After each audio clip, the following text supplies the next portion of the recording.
Oke guys, selamat pagi. Ini aku kebetulan ada di kampus Fakultas Komunisula, tempatnya di ruang pusat studi dan kajian anti korupsi guys. Di tengah-tengah maraknya ijazah Pak Jokowi dan sakitnya Pak Jokowi,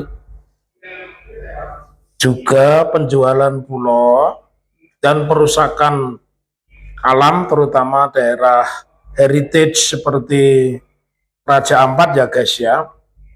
Juga beberapa pulau yang kemudian bisa berpindah kepada provinsi lain atau kabupaten lain seperti di Tulungagung, kemudian dari Aceh ke Medan dan sebagainya. Jangan lupakan kasus pagar laut ya guys. Jadi menurut saya tidak menyebut itu pengalihan isu, tidak, karena memang berita itu karena ini zaman digital, mana yang begitu dilihat banyak orang maka dia akan mendominasi.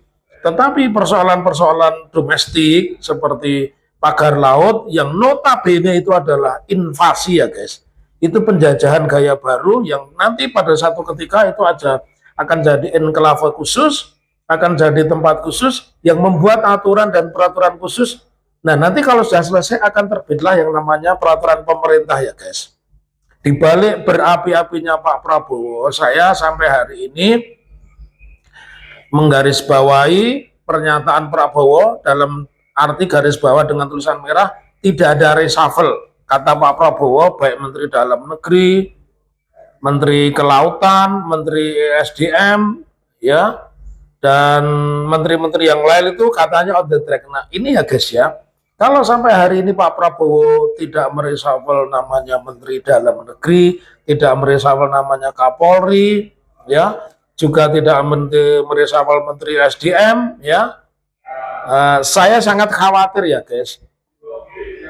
Cepat atau lambat disintegrasi ini akan muncul, yang pertama. Kemudian yang kedua, potensi-potensi ekonomi yang ada di laut yang dulu dikuasai oleh nelayan itu akan berpindah kepada pemilik modal besar. Jangan lupa misalkan kasus Raja Ampat, jangan lupa kawasan Komodo ya guys ya, yang sekarang ternyata tidak bisa dimasuki orang, juga yang namanya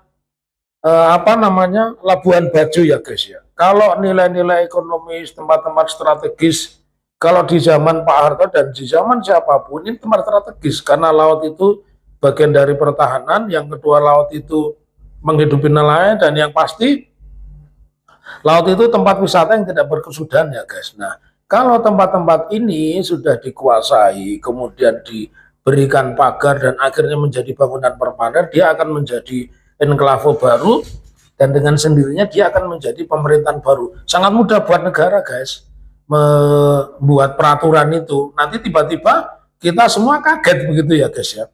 Jadi sekalipun ada perang Iran Yahudi atau Iran melawan Israel, sekalipun ada beberapa pulau dijual, jangan lupakan kasus pagar laut, karena ini tidak hanya terjadi di Kohot ya, tapi ini juga terjadi di beberapa daerah di Indonesia. Salam akal waras, tetap menjadilah orang yang baik, berpikir baik, dan nyatakan kemerdekaanmu dengan berani bersuara yang benar, tidak lain daripada yang sebenarnya. Salam akal waras, merdeka.